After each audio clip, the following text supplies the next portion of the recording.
Nous avons eu une discussion la semaine dernière sur le Slack concernant en fait le stockage d'un mot de passe. Alors, si vous êtes développeur web, vous avez probablement dû faire face à un système de compte utilisateur. L'aspect le plus important d'un système de compte utilisateur, c'est la façon dont le mot de passe sera protégé, le mot de passe des utilisateurs. Alors, on entend régulièrement parler de bases de données où le compte utilisateur sont piratés, de sorte que nous devons absolument faire quelque chose pour protéger ces mots de passe. Il y a une méthode imparable. Y a-t-il une méthode imparable ou au contraire plusieurs façons de protéger ces mots de passe? Il y a beaucoup d'informations contradictoires sur le web et donc je propose ensemble d'en débattre. Alors c'est peut-être pas évident, mais un mot de passe doit être ne doit pas être stocké en clair dans une base de données, évidemment. Alors il va falloir le hacher. Alors pour être clair, je dis bien haché et non crypté. La différence réside dans le fait que une chose cryptée ne peut pas être décryptée, à l'instar du hachage, qui va calculer une empreinte ou une signature unique, à peu près. Mais alors, on peut se demander, deux mots de passe différents pourraient avoir la même empreinte. On dit alors une collision. Eh bien oui, c'est possible. C'est pour la raison que dans certains documents, vous verrez d'ajouter votre grain de sel au mot de passe. Alors voici quelques listes de hachage connus. Alors il y a le MD5 qui a été créé en 1991, qui est toujours beaucoup utilisé malgré un nombre de collisions important. Et la taille de sa signature est de 128 bits. Ensuite, il y a eu le Blowfish, qui a été créé en 1993. C'est un algo de chiffrement à clé secrète. Il demeure encore solide du point de vue cryptographie, avec relativement peu d'attaques efficaces sur les versions avec moins de tours. Ensuite, le SHA-1 de la NSA, qui a été créé en 1995, sortant un hash de 160 bits. Mais il n'est plus conseillé de l'utiliser suite à des attaques et de nombreuses collisions possibles. Le SHA-2 de la NSA, en 2001, qui comporte deux fonctions connues, le SHA-256, travaille avec une taille de mot de 32 bits, et le SHA-512, qui travaille, lui, avec une taille de mot de 64 bits, toujours conçu par la NSA. Sur l'inspiration, celui-ci du MD4, juste avant le MD5. Alors le NIST, le National Institute of Standards and Technology, a fait un concours qui a pris fin en fin 2012 pour proposer une nouvelle façon de hacher pour donner une suite au SHA-2 qui s'appellera le SHA-3. Alors le NIST, je ne sais pas comment on le dit, NIST, a nommé cet algo le KETCHA, K-E-2-S-2-C-A-K, pour le SHA-3, en octobre 2012. Et on retrouve dans certaines librairies comme Crypto++, libgcrypt, OpenSSL, pour ne citer que ces trois-là. Alors, il y a plusieurs, maintenant, écoles. À quel moment allez-vous hacher votre mot de passe? Alors, on va le hacher côté interface utilisateur, on va le hacher côté application, ou on va le hacher côté Web API. J'ai entendu trois écoles différentes. Maintenant, on va en débattre. Comment faites-vous? Quelles sont vos habitudes? Qu'est-ce que vous préférez au niveau même librairie? Je vous donne la parole. Merci, c'était gentil. À bientôt.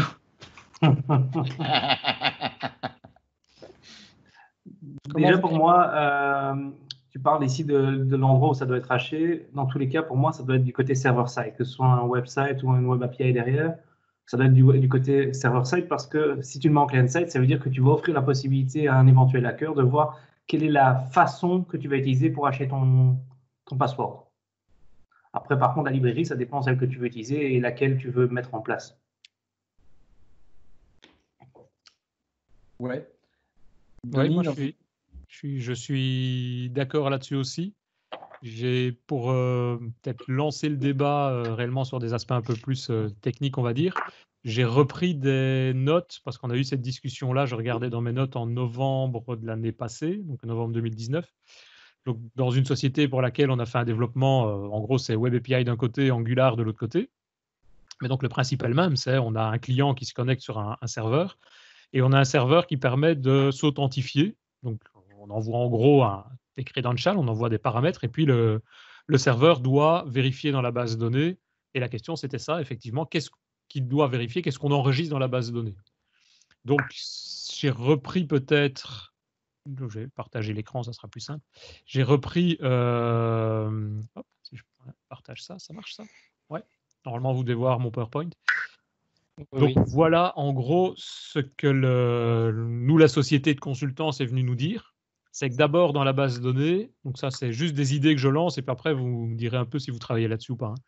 Donc dans la base de données, il faut enregistrer comme information l'information de l'ID de l'utilisateur, ce qu'ils appellent un salt, mais je vais revenir dessus tout de suite, et puis le hachage avec les clés dont tu viens de parler, Christophe. Donc en gros, on prend, on va dire, le mot de passe et on vient le transformer pour obtenir cette clé de hachage avec un SHA 512 par exemple.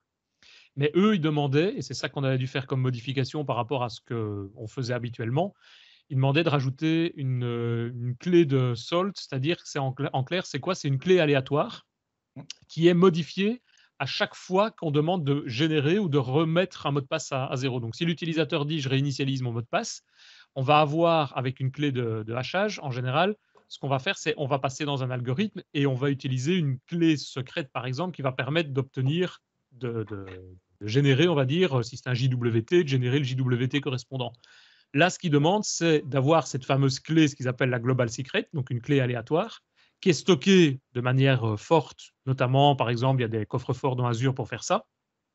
Et puis, eux, ils conseillaient de passer par un algorithme qui est de type, ils appellent bcrypt ou PBKDF2. Nous, on utilisait le bcrypt. C'est une bête bibliothèque en .NET dans lequel on lui donne les 3 paramètres. Donc, un user ID, donc en gros les données, le salt, et puis on va obtenir une clé de hachage, c'est-à-dire ce qu'il va faire, c'est qu'il va boucler plusieurs fois sur base du salt, donc sur base de cette clé aléatoire, sur base de la clé forte, la clé secrète qu'on va lui donner, et il va générer une clé de hachage, mais pas juste sur base d'un seul algorithme, il va faire ça en gros au moins 40 000 fois.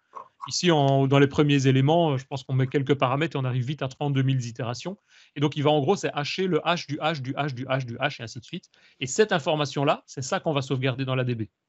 Et donc là, il y a quand même en fait une notion d'optimisation parce que le temps que ça va prendre pour hacher ça, quel est le bon moment où, alors, où vous tolérez c'est pour ça qu'au-delà de 32 000 fois, dans l'algorithme bcrypt, ça prend plusieurs secondes sur un serveur. Et donc là, nous, on a dit non, c'est pas possible, on arrête.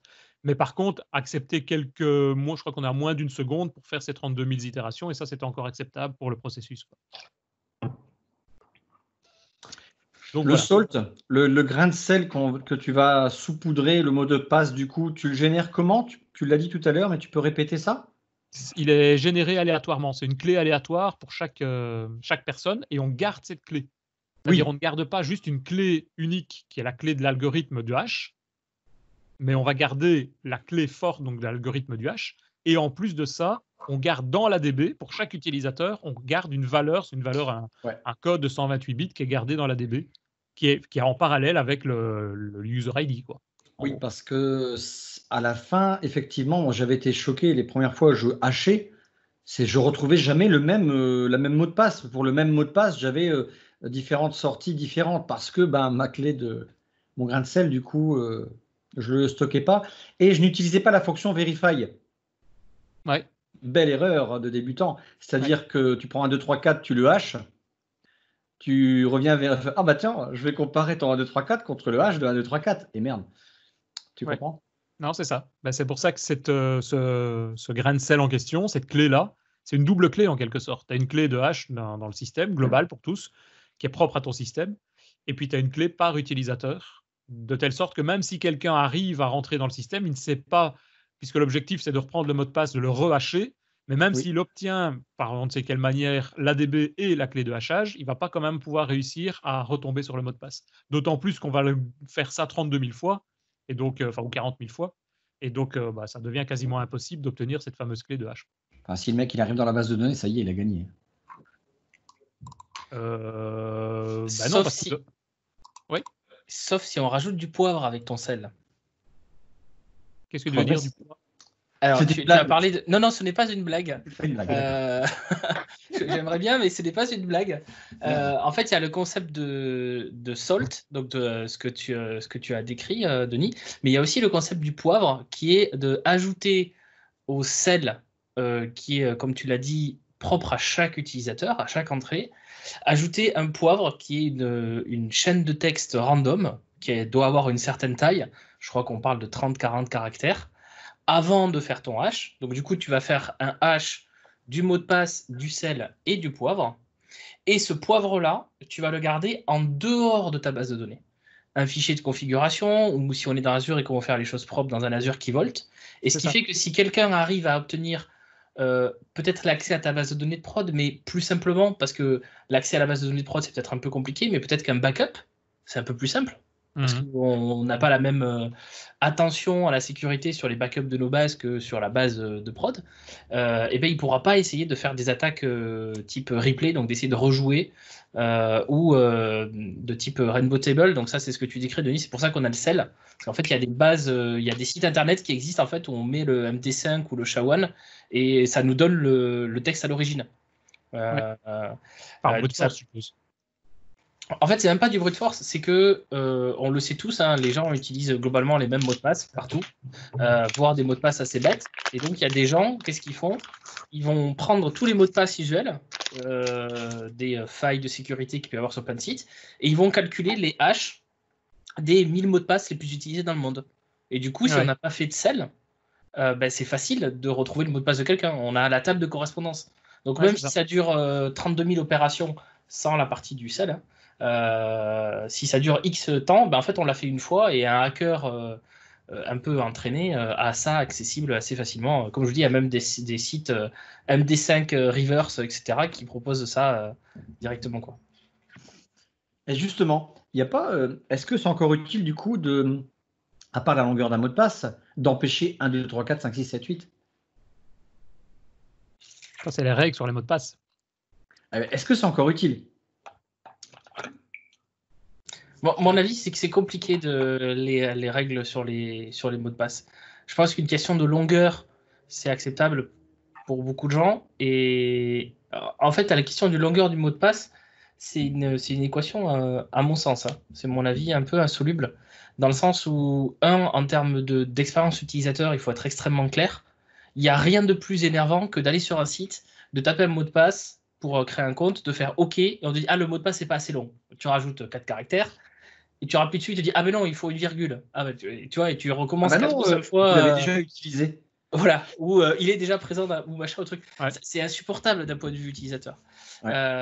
Donc, il va finir par faire quoi? À écrire un truc débile et le mettre sur un post-it, etc. Parce qu'on a joué au con, si vous me permettez l'expression. On a joué au con, donc l'utilisateur, il va faire la même chose. Voilà. Et du coup, mettre trop de règles, ça va empêcher des gens d'avoir un système qui est relativement efficace, quoi. Donc, je ne sais pas si il y a des... Ça dépend aussi de ce qu'on protège, j'ai envie de dire. Si c'est le site internet de la petite association de club de foot qui est à côté où il y a 100 utilisateurs, si le mot de passe n'est pas trop complexe, c'est pas un souci. Si c'est la clé pour signer les drivers qui finissent dans Windows, peut-être que là on peut avoir quelques règles un peu plus étoffées, quoi. Faut se protéger faut toujours se dire que en sécurité, l'une des règles de base, c'est de mettre la barre suffisamment haut pour que la personne moyenne se dise « Ah ben c'est trop compliqué pour essayer de craquer ce truc, c'est pas grave ». Mais quelqu'un qui est mal intentionné, qui a les moyens, pourra aller beaucoup plus loin que toutes les procédures de sécurité qu'on pourra mettre en place. Ou ça coûtera trop cher de les mettre en place et du coup ça n'aura pas le coût économiquement d'implémenter tout le code, quoi. Il y a encore une chose aussi que, nous on leur a posé la question et qui moi m'a étonné, donc je vais reposer la question ici et redire un petit peu et puis lancer le débat là-dessus aussi. On avait comme question, puisqu'on était dans un site web d'un côté, donc dans lequel on a du JavaScript possible et des manipulations possibles, avec des API de l'autre côté, est-ce qu'on devait hacher le mot de passe ou du moins le crypter ou peu importe, le modifier sur le client avant de l'envoyer sur le réseau?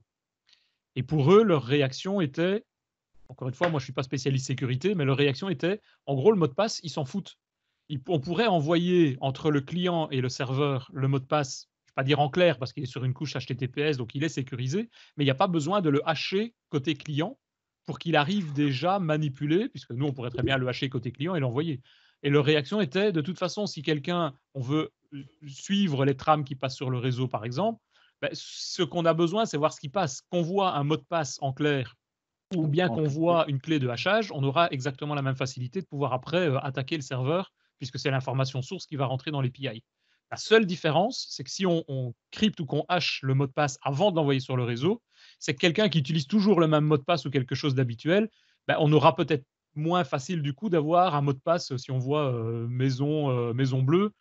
Si on voit maison bleue, on va peut-être essayer maison bleue pour cet utilisateur. Si c'est le directeur de la boîte, on va dire tiens, il va peut-être utiliser ça aussi dans d'autres systèmes. Alors que si on voit une clé de hachage passer, ça sera peut-être plus compliqué. Et donc le fait de ne pas nous devoir, et on n'a rien fait du coup côté client, ça nous a vachement étonné. On s'attendait à recevoir au moins une remarque en disant vous devez crypter ou hacher côté client avant de l'envoyer sur le réseau. Donc je lance le débat aussi. Est-ce que vous le faites ou pas? Est-ce que c'est bien ou pas? Moi, je me suis interrogé là-dessus. Moi, je pense que l'idée où tu as quand même une couche HTTPS qui encrypte les données et qui les décrypte à la réception sur le serveur, c'est déjà une sécurité en soi. Comme Christophe l'a souligné, si jamais il y a quelqu'un qui veut le voir, ça dépend aussi toujours des moyens que tu veux avoir et la politique des données que tu veux sécuriser. Il n'a pas été remis en cause le HTTPS il n'y a pas longtemps? Ouais. Mais il y a des nouvelles. Les SSL qui sont derrière ont demandé une mise à jour, je crois. La version SSL. Oui, pareil, oui. De ne plus rester dans une version 1.0, mais de passer vers la 1.2 de la TLS ou la 1.1, je ne sais plus. De toute façon, c'est un débat qui n'est jamais terminé, puisque de mois en mois, les sécurités tombent, les collisions tombent, les attaques tombent. Donc, il faut toujours suivre le dernier système de cryptage qui va être à jour. Il y aura peut-être un jour un SHA-4, j'en sais rien, moi. Et le quantique ne va pas nous aider dans l'avenir. Maintenant, il y a le multifactor authorization aussi, le MFA, qui peut être intéressant à mettre en place si jamais on veut vraiment sécuriser le système. Pour moi, le truc qui est pas mal, c'est la doublotte avec je reçois sur mon téléphone l'authentification avec le truc de Microsoft, par exemple, et là, boum, je valide, ok, c'est bien moi. Et ça, pour moi, c'est correct. Et il y a des trucs, a priori, pas si complexes que ça à mettre en place pour utiliser Windows Authentificator. Maintenant, si tu ne veux pas te prendre la tête, il y a Azure Directory dans le service Premium qui permet de faire ça aussi. Alors, le truc, c'est que de mémoire, tu payes par authentification MFA. Donc, ça peut être un peu, un peu compliqué. Je pense que ce que tu dis, Tos, c'est en fait le protocole qui est utilisé par Authenticator, c'est un truc open source. Et donc, c'est HOTP ou ATH, je crois, le nom du truc. Et tu peux en fait avoir dans ton application générer le QR code pour enregistrer une appli Authenticator et faire ce truc toi-même. C'est un petit peu de code quand même. Un truc qui est fait dans certaines apps et qui est en général beaucoup plus bête à coder qu'un vrai multifactor. Parce qu'encore une fois, il faut s'adapter aux applis qu'on développe. On n'a pas les mêmes besoins en fonction des applis qu'on développe. C'est tout simplement d'envoyer un mail et que la personne doive cliquer sur le mail depuis n'importe quoi, depuis son téléphone portable, etc. Et elle a 30 secondes ou 2 minutes pour cliquer sur le mail qui est avec un lien unique et ça l'authentifie sur la fenêtre en question. Il y a même des apps, j'en ai encore croisé une cette semaine, je ne sais plus ce que c'est, où il n'y a pas d'authentification. En fait, quand on s'inscrit, on met juste sur l'adresse mail, on reçoit un lien et à chaque fois qu'on veut se connecter, en fait, on reçoit un lien et c'est tout. C'est une boîte ça, à la base, non? Ouais, en fait, ça existe depuis un petit moment. Slack a été une des premières grosses applis à le mettre en place de manière générale. Et en fait, c'est ça, je me souviens maintenant, en fait, il y a une startup qui vous propose un service d'authentification en mode SaaS uniquement basé là-dessus. Par contre, derrière, d'un point de vue technique, il y a une PKI, il y a une blockchain, etc. Et tout, c'est un truc assez compliqué. Mais globalement, leur idée, c'est de dire vous voulez faire de l'authentification de ce principe-là, on vous écrit tout le code, on vous manage tout le service pour que vous puissiez l'implémenter. Je vais essayer de vous retrouver le lien de cette startup et vous le mettre dans le chat. On va briquer là-dessus, puis on va te laisser la parole sur l'IoT. Alors André, non, tu n'as pas raté l'IoT dans le Slack, dans le chat. Puis c'est un débat qui est super intéressant et peut-être qu'un de ces quatre, on proposera une variante de ça parce que la sécurité, c'est assez top en fait en discussion. J'adore. En tout cas, le lien que tu as mis, Christopher, dans le chat est vraiment intéressant. Il y a plein de choses, il y a plein d'explications, surtout sur les algorithmes, etc. Et c'est quand même OWASP, qui, pour ceux qui connaissent, un peu une référence sur le sujet, quoi. Sympa, merci. J'ai de la lecture pour ce soir, merci. On te donne la main alors pour la suite sur l'IoT. Allez, c'est parti. Alors, je vais vous expliquer un problème qui m'est vraiment arrivé il y a quelques semaines, au début du confinement en France. C'est que je me suis aperçu, je stocke des pommes de terre, entre autres, dans mon frigo, bien avant le confinement. Donc, il y a un bac à légumes dans mon frigo, et je me suis aperçu que j'avais toutes les pommes de terre que j'avais achetées il y a genre 4 jours, 3 jours, qui avaient germé. Et donc, vous devez vous douter que normalement, une pomme de terre, ça ne doit pas germer au bout de 4 jours. Et surtout, quand elle est au fin fond du frigo, c'est pas censé germer, quoi. Donc, je me suis dit, je dois avoir un problème dans mon frigo, mais je ne sais pas trop ce que c'est. Parce que j'avais l'impression qu'il y avait quand même les bouteilles d'eau qui étaient froides, etc. Ouais, c'est peut-être à cause de la 5G, c'est possible ça. Donc je me suis dit, en tant que dev et bricoleur IoT un petit peu, je me suis dit, je vais coller de l'IoT partout, des capteurs partout dans mon frigo, pour voir la température dans le congélateur, à quels endroits du frigo, parce que du coup j'avais un doute sur, j'avais l'impression que le haut du frigo était plus frais que le bas, ce qui n'est pas normal dans mon frigo. C'est normal. Ça. Dans mon frigo, non, j'avais lu la notice et le bas devait être un peu plus, le milieu et le bas devaient être un peu plus frais que le haut. Que le dernier, que l'étage tout en haut. Bref, donc je me suis dit, je vais coller 5 ou 6 capteurs de température un peu partout sur mon frigo pour voir vraiment ce que ça fait. Est-ce que c'est qu'on l'ouvrait trop aussi, l'ouvrait et le fermait trop pendant un moment.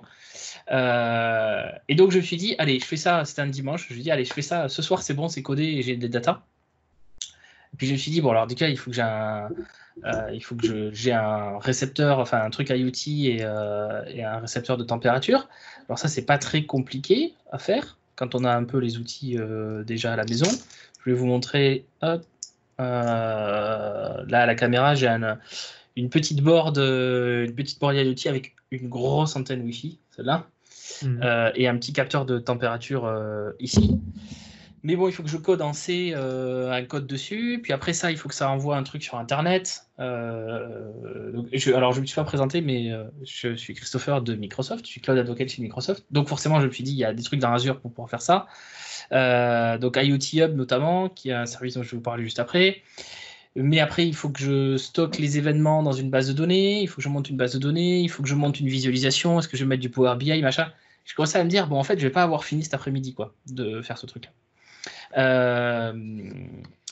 Et c'est là que je me suis dit qu'en fait il y avait un autre service qui existait qui me permettait de faire tout ça réellement dans l'après-midi.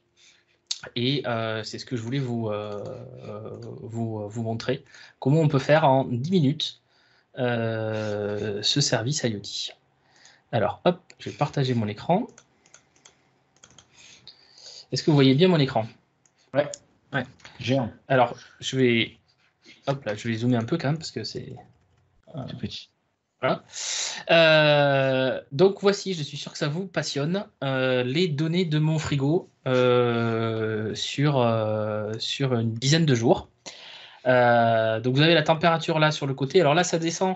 On a des gros trucs parce que j'ai mis un peu à un moment donné dans mon freezer. Donc on est descendu à moins 24 degrés. J'estimais que c'était une bonne température pour mon congélateur. Donc j'ai sorti le capteur au bout de quelques heures. Et puis, il y a des pics en haut parce que je ne me suis pas pris la tête, vous allez voir, pour coder ce truc-là en 10 minutes.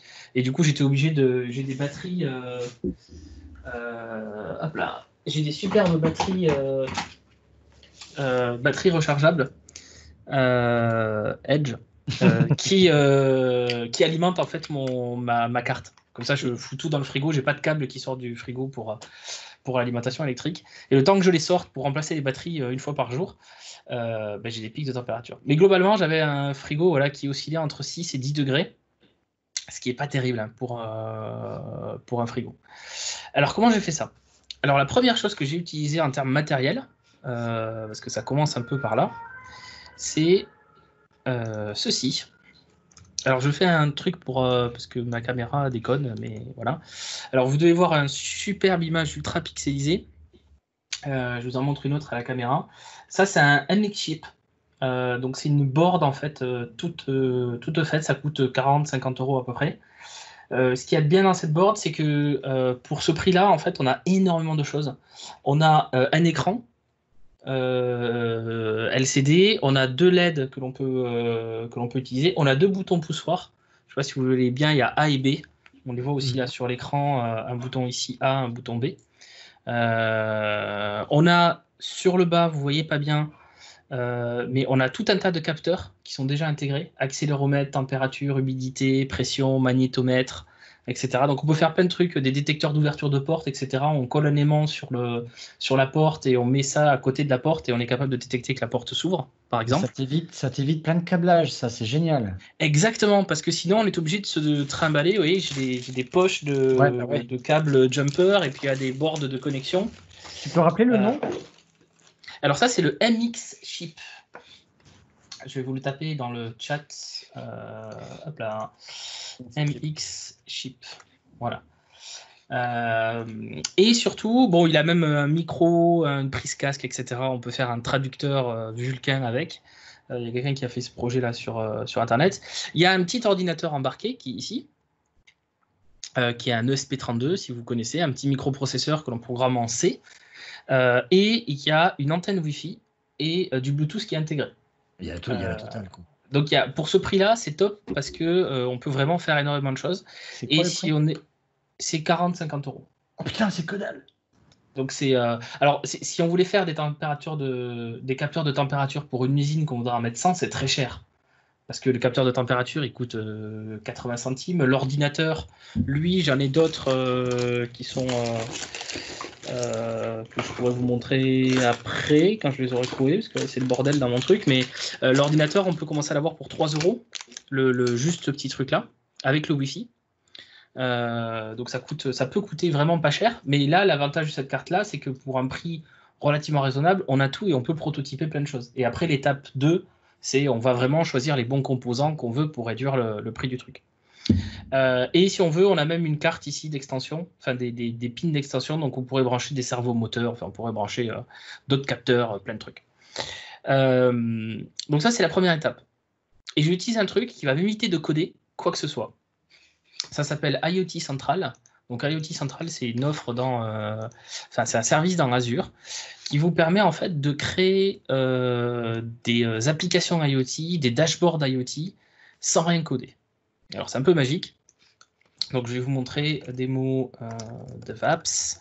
Donc je vais créer mon application. Il y a des modèles d'application si jamais vous faisiez un service, vous pourriez développer une application et la mettre à disposition dans le marketplace, etc. Là, c'est pas notre coup, on va tout faire de A à Z. Il y a des versions tarifaires, mais vous voyez, 5 appareils gratuits. En fait, on paye au mois par appareil connecté. Donc moi, je vais choisir la standard pour la démo. Mon abonnement, on le crée en Europe. Je vais provisionner l'application.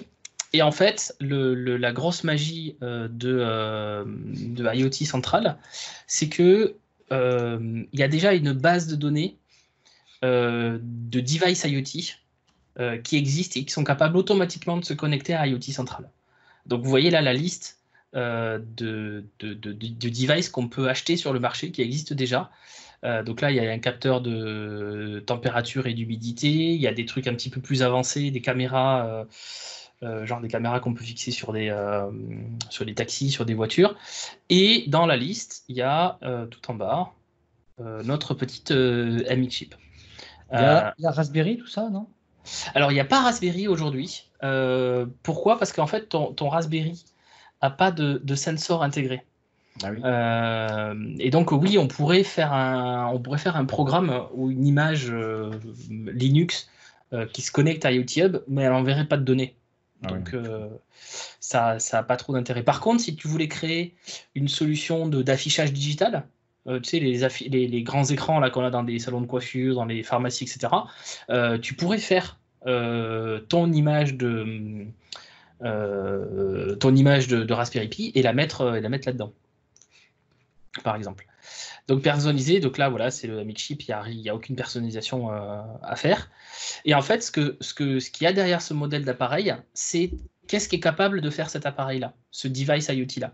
Et donc, vous voyez que j'ai déjà les LED, l'écran, les sensors, et tout ça, du coup, ça va être, quand je vais connecter un nouveau device, ça va être tout remonté automatiquement.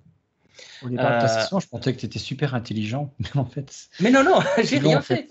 Pas du tout. J'ai littéralement rien fait à part cliquer sur 3 boutons. Ça veut dire quoi? Ça veut dire aussi que tout le code C que j'aurais dû écrire sur mon device, en fait, il y a un firmware spécial IoT Central que j'ai juste à, quand je branche mon MX chip sur le PC, ça me fait un disque comme une clé USB. J'ai juste à drag and drop un fichier binaire avec le firmware dessus, boum, le MX chip, il reboot avec le driver qui se connecte à IoT Central. Donc j'ai juste à configurer. Si tu as une box ou des choses comme ça va pouvoir passer aussi. C'est-à-dire c'est l'IoT qui va envoyer les informations. Parce que dans le temps, ça ne descend pas. Alors si, ça marche dans les deux sens. C'est ça qui est magique. En fait, là, ce device IoT, il se connecte via le Wi-Fi. Donc une des opérations, une fois que j'ai droppé mon firmware, c'est en fait de rebooter le device IoT en mode configuration. Ça va exposer, le device IoT va exposer un petit Wi-Fi, on se connecte dessus et on a une petite interface d'admin pour connecter le device IoT à un réseau Wi-Fi existant et pour lui mettre la clé d'authentification, puisqu'il y a en fait, je suis obligé d'aller après, l'étape d'après, c'est d'aller dans le groupe d'appareils pour créer un nouvel appareil. Donc je donne un nom porte frigo. Hop là. ID et non. Voilà. Et en fait, quand je suis sur cet appareil-là, j'ai ici les informations de connexion avec une clé. Et cette clé, il faut que je la donne à mon MX chip. Ah oui. Voilà. Donc, tu as un petit portail web, une petite interface très simple où tu mets SSID, clé WPA, ID de l'appareil et clé primaire. Et tu vas devoir taper cette clé-là? Non. Ce sont des sadiques chez Azure. Non, en fait, tu peux la copier-coller. Et tu as une interface. Alors là, je ne vais pas me connecter parce que j'ai peur de me couper l'Internet et de ne plus vous avoir. Mais globalement, le MX chip, une fois que tu t'es connecté au Wi-Fi du MX chip, tu as une petite interface web et tu peux juste faire un copier-coller. Sympa. Du truc. Donc c'est après, si tu dois déployer 1 million de devices, il y a des trucs d'enregistrement automatique, etc. Mais là, c'est pas j'en avais pas besoin pour mon frigo. J'étais pas à ce scale là. Et du coup, après, donc une fois qu'on a fait ça, on reboot le MX chip et hop, le MX chip commence à envoyer des données. Donc là, je reviens sur mon appli. Et donc là, j'ai le MX chip 55. Hop là.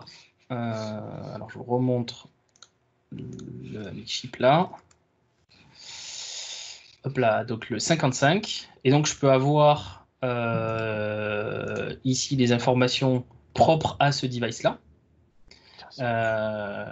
Avec le petit historique. Et ça, derrière, il faut savoir que c'est Time Series Insight, c'est une base de données spéciale pour des données temporelles. Donc, on peut écrire ses propres requêtes dessus. Il y a une API derrière pour venir extraire ces données-là et aller l'intégrer dans une autre app, etc. C'est assez puissant.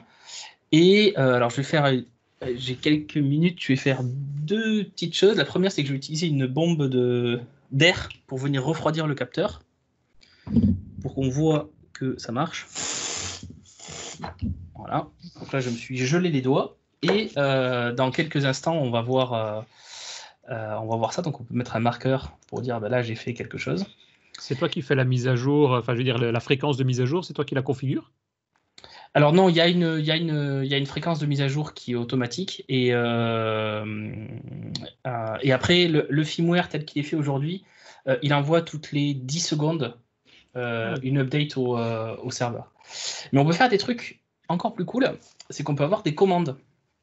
Donc par exemple, si vous faites attention, là j'ai 2 LED qui sont allumés. Je ne sais pas si on voit bien qu'il y a 3 LED. Alors je vais essayer de faire comme ça. Oui, non, on ne voit pas bien. Alors l'écran, vous n'arrivez pas trop à lire, mais je vais essayer d'envoyer un message à l'écran où je vais faire un code down. Tiens, 9. Je vais faire exécuter. Et si la magie d'Internet est avec moi, oui, là vous voyez que l'écran est en train de changer du device. En fait, j'ai envoyé une commande au device IoT. Donc là, ça ne sert à rien. J'ai envoyé un countdown, je pourrais envoyer ça. Donc ça va changer l'affichage. Je ne sais pas si vous arrivez à lire ce qu'il y a écrit, ça reste affiché quelques secondes. Mais par exemple, ça pourrait être un servomoteur qui coupe une vanne ou qui ouvre une vanne, ou etc. quoi. Et en fait, Ce qui fait que quand le modèle d'appareil est enregistré dans IoT Hub, on peut faire tout ça sans coder.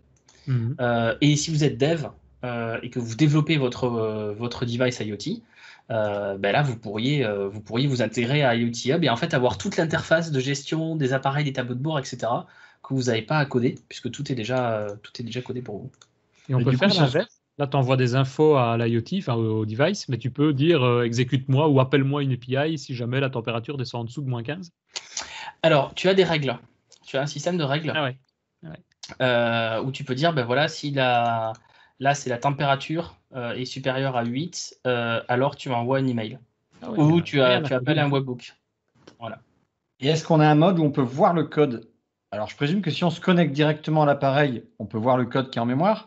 Alors non, tu peux pas voir le code parce qu'il est compilé pour le... C'est des appareils qui sont très très limités.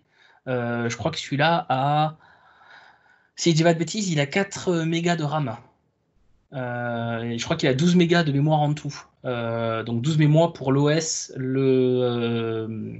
votre code, la RAM, et il y a une petite mémoire, une EPROM, une petite mémoire temporaire, une petite mémoire au contraire qui reste entre les recyclages d'alimentation.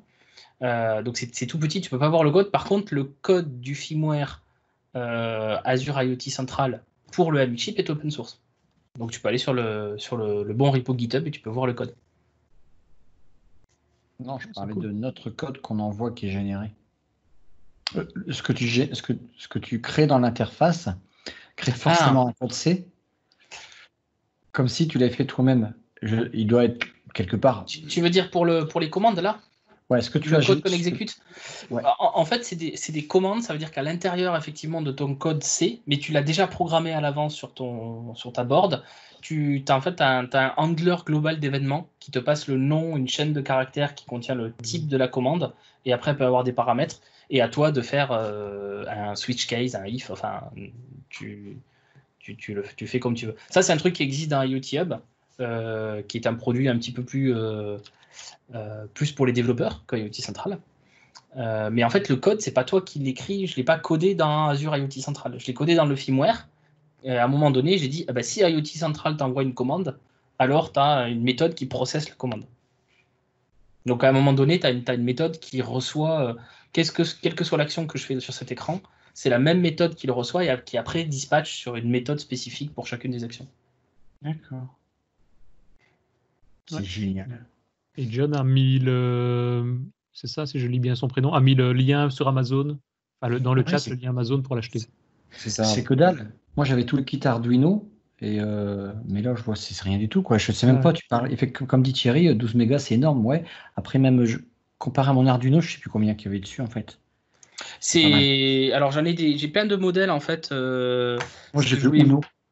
Ce que je voulais montrer, c'est qu'il y a Arduino qui est très connu, et Arduino est très bien. Mais il y a des trucs qui sont assez ouf. Alors le MX-Chip, je l'aime beaucoup.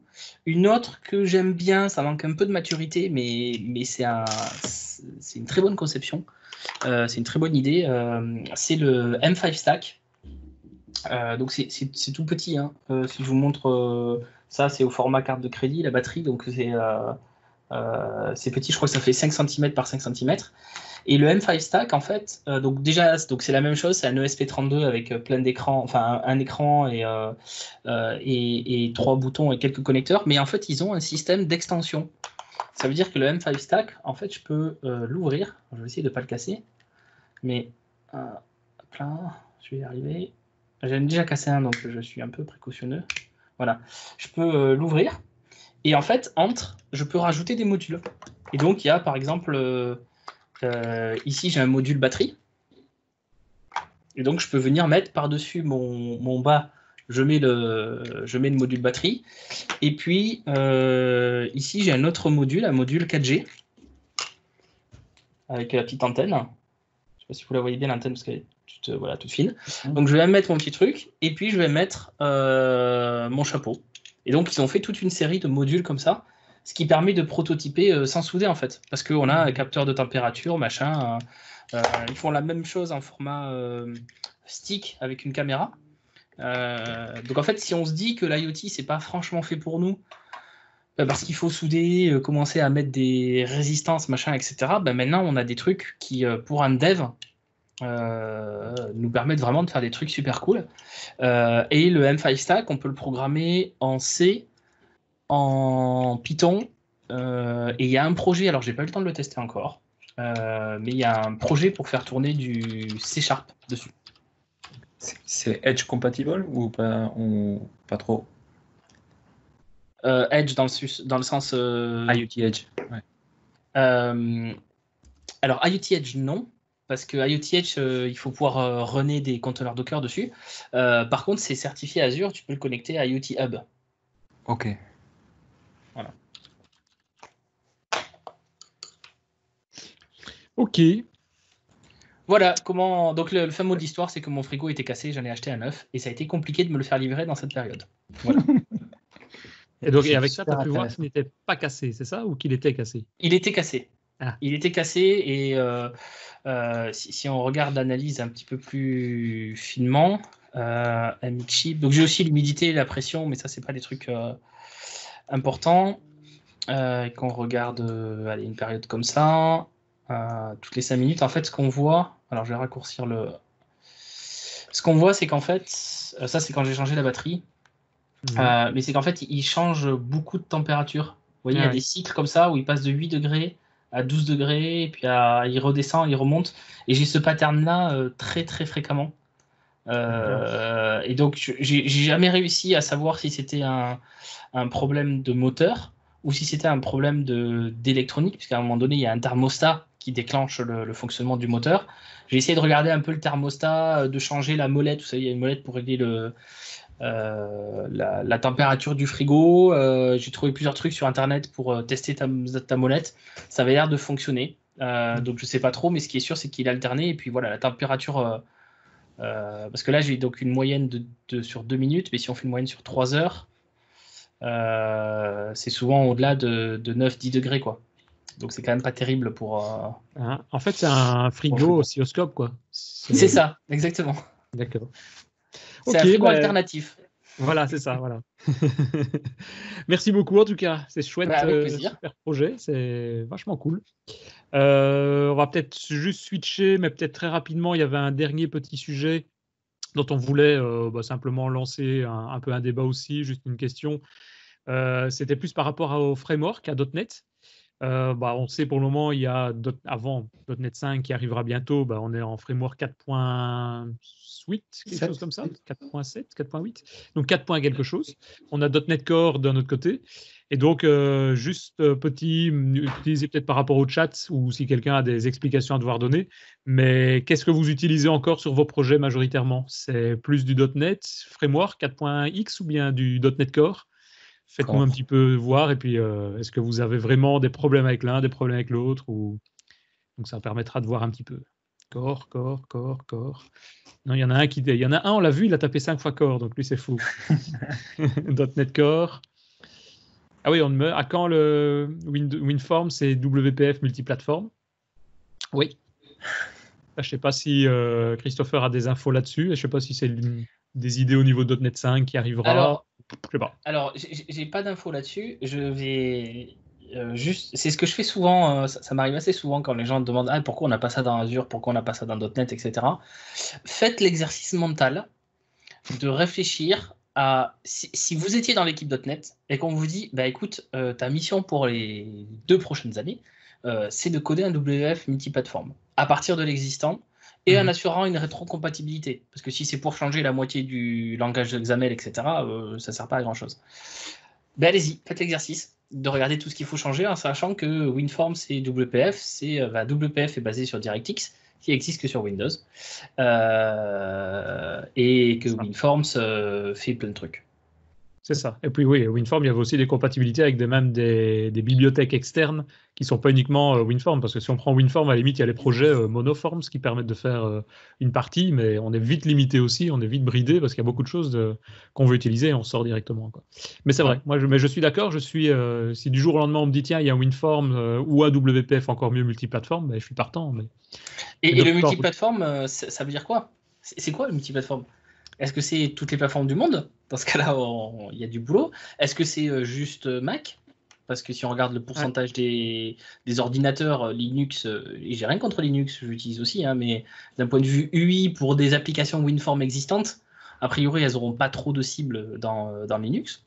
Non, c'est vrai que la demande, c'est beaucoup plus effectivement Windows forcément et Mac. Oui. Et Linux, c'est plus à la limite des consoles parce que c'est plus des serveurs et des choses comme ça. Mais ouais. Effectivement, c'est ce que dit Louis aussi, Windows plus Mac. Donc, alors, Xamarin Form multiplateforme, le problème, c'est que Xamarin Form multiplateforme, c'est pas WPF et c'est pas Windows Forms. Ouais.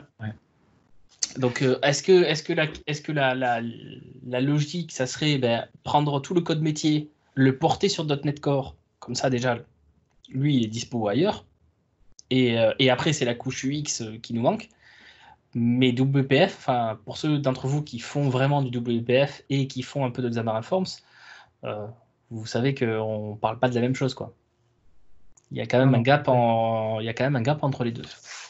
Voilà. Et qui est normal, hein. Ok, on voit dans la majorité apparemment c'est plus effectivement .NET Core, mais avec cet intérêt aussi pour le multiplateforme. Mais il y en a encore quelques-uns qui sont toujours en framework 4.7, 4.7.1, mais quand même majoritairement du .NET Core apparemment. La question maintenant, c'est est-ce qu'il existe encore des applications, est-ce qu'on développe encore des applications bureautiques lourdes avec tout ce qui se passe avec le web, avec les PWA? Moi, je dois te dire que moi, ça m'est déjà arrivé pour des applications qui sont utilisées en gros uniquement en interne. On a 3 personnes qui veulent utiliser une bête interface de configuration ou dernièrement, c'était juste une interface pour configurer des logs et visualiser des logs. Au lieu de passer mon temps plusieurs jours à faire une application web, en 2 heures, j'avais fait une application WinForms et ça marchait nickel. Et j'étais content. Parce que tu ne sais pas faire du web, c'est pour ça. C'est peut-être ça. Il y a un vrai sujet, pour moi, il y a un vrai sujet de productivité entre les différentes plateformes UX. Alors, je ne suis pas très dev web, mais le fait est que la meilleure productivité que j'ai jamais eue, c'est UWP en termes de création d'interface graphique. Et WinDev. Je ne vais pas me faire des amis en disant ça, mais WinDev. Mais oui, j'ai tué WinDev. Alors, j'en fais plus depuis longtemps, mais je suis un grand fan de WinDev. Je pense que WinDev est un incompris derrière les pubs aguicheuses. Oui, c'est ce que moi, je connaissais WinDev que pour ça. Et derrière une politique marketing et commerciale, je vais essayer de le dire gentiment, qui, à mon avis, ne correspond plus à l'ère du temps. Voilà. Mais en WinDev, pour des applis de gestion relativement basiques, j'ai jamais eu une aussi grande productivité que quand je faisais du WinDev. J'ai fait du Visual Fox Pro, j'ai fait du comment ça s'appelait, c'est pas Interweb, c'est Lightswitch, encore un beau produit abandonné par MS, du Silverlight, de l'UWP, etc. Jamais été autant productif qu'en WinDev. Mais même tu parles de UWP, moi je trouve qu'en WinForm, on est nettement plus limité évidemment, mais on va beaucoup plus vite, quoi. WinForm aussi, si. C'est vrai que j'ai moins fait de WinForms. Donc, j'ai pas fait de trucs très très complexes. J'ai encore une vieille application, mais que je maintiens pour un client qui est fait en WinForms et quand il me demande de modifier des trucs, en une journée, tu lui rajoutes des écrans sans aucun problème, quoi. Ouais, je partage l'avis de Denis. On va super vite en WinForm. Après, bon, on fait ce qu'on peut faire. On fait pas tout ce qu'on peut faire. Mais c'est limité, ouais. Mais ça évite les discussions avec le client aussi, quoi. Parce que le client qui te veut des trucs dans toutes les couleurs un peu partout, là, on peut pas. On sait pas le faire. Ouais. Ok. Je sais pas s'il y avait d'autres remarques, si quelqu'un d'autre a quelque chose à dire. Non. Merci beaucoup à tous en tout cas. On est encore assez nombreux aujourd'hui, donc je propose de se retrouver a priori mercredi prochain. On sera toujours confinés, donc on continuera. On verra après si pourquoi pas peut-être continuer même si on n'est pas confiné. Il n'y a pas de raison, mais c'était l'idée au départ en tout cas. Merci beaucoup, à bientôt à tout le monde en tout cas. À bientôt. Bonne soirée. Salut. Ciao.